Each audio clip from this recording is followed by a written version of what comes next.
I can't believe we're heading into the last week of the regular season, but really proud of this team and proud of the weekend we had. To get a road sweep against number 9 in the nation was really incredible. Specifically Saturday, I thought our team just showed so much heart and so much grit, being down 11 with 3 minutes, down 7 with under a minute, and just continuing to fight back and continuing to believe in each other and what we were capable of.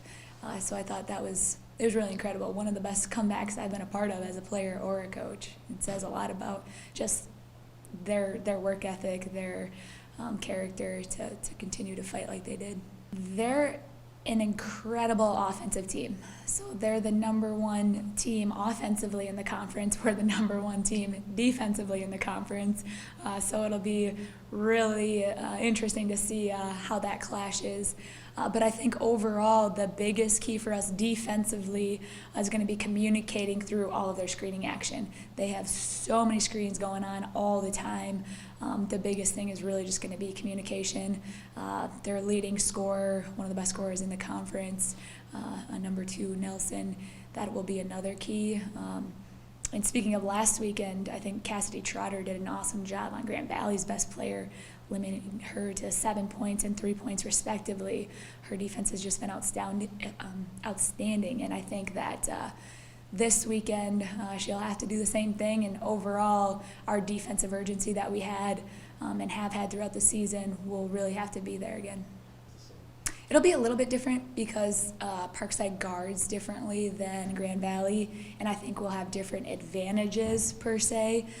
So we will make slight tweaks to our offense, maybe run a little bit of a different motion, I would say, just looking for different advantages off of. They switch a lot off the ball, so we'll look to take advantage of that on different post-up actions, ball screen actions, slipping, different things like that. I'm hoping to have our offense come together a little bit better, and just I thought we got really good looks and our movement was really good, specifically Sunday, but just hitting a few more shots. I thought hitting those open threes, finishing a little bit better, but just continuing to take little steps offensively, and hopefully just really get some momentum on that end of the floor moving into the postseason.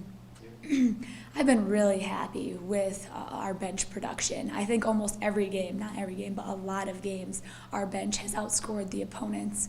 And that's a big key of being successful throughout a season and in a postseason when you're playing 3 games in 4 days in the conference tournament.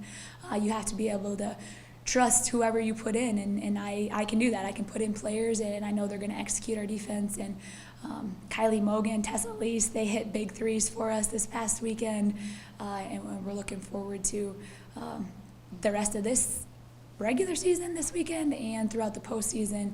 Just anyone coming in off the bench being able to create for us and help us.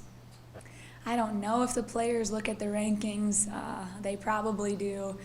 It's not something I like to look at. Again, I think they deserve credit for their hard work. They absolutely do, and I'm so proud of them, and they deserve that.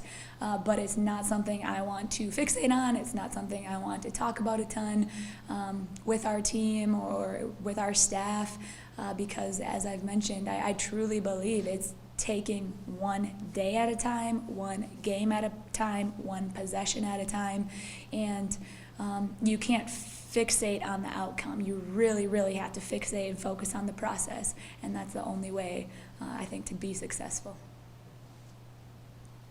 Cassidy and Bailey have been so incredible the past 3 years that we've gotten to be together. I can't thank them enough for the way that they've led this team, the way that they've pushed themselves and their teammates to be their best, their positive energy.